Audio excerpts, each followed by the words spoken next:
She had the looks, the fame, and the world at her feet. So how did Veronica Lake end up working as a waitress in a cheap hotel, completely alone and forgotten? This is the devastating rise and fall of one of Hollywood's most tragic icons, a star who burned too bright, too fast, and paid the ultimate price. Before the cameras and glamour, she was Constance Frances Marie Ockelman. She didn't just change her name, she changed her whole identity.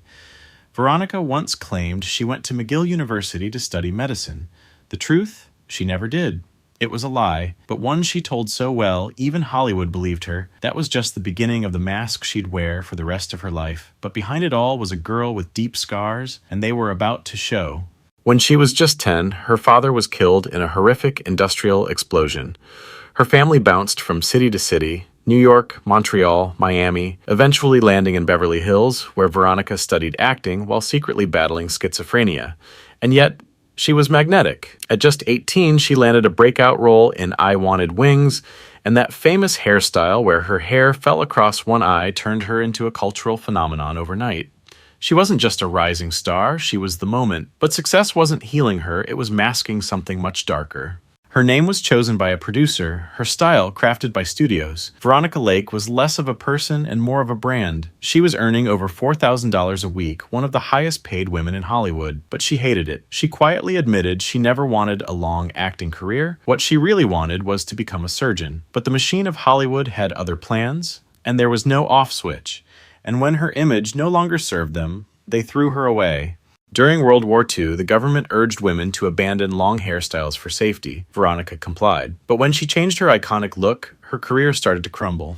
Her performance in The Hour Before Dawn was mocked, especially her attempt at a German accent. Critics ripped her apart, producers backed off, and Veronica, she spiraled. It wasn't just a bad review, it was a trigger for a breakdown years in the making. She turned to alcohol, hard. Rumors of her being difficult on set became unavoidable truths.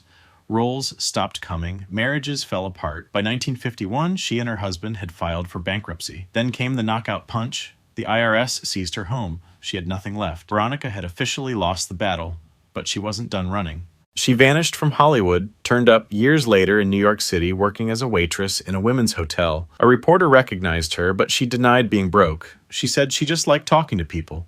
When fans sent her money, she sent it back. It was her last act of dignity in a life full of humiliations.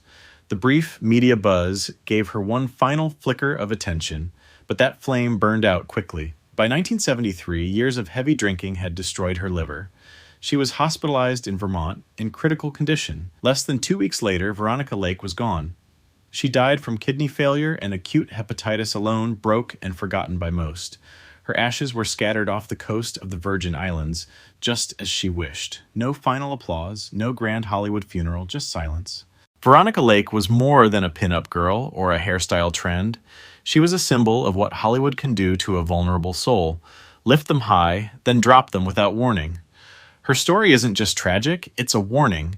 Because behind every perfect smile is a price. And sometimes that price is everything.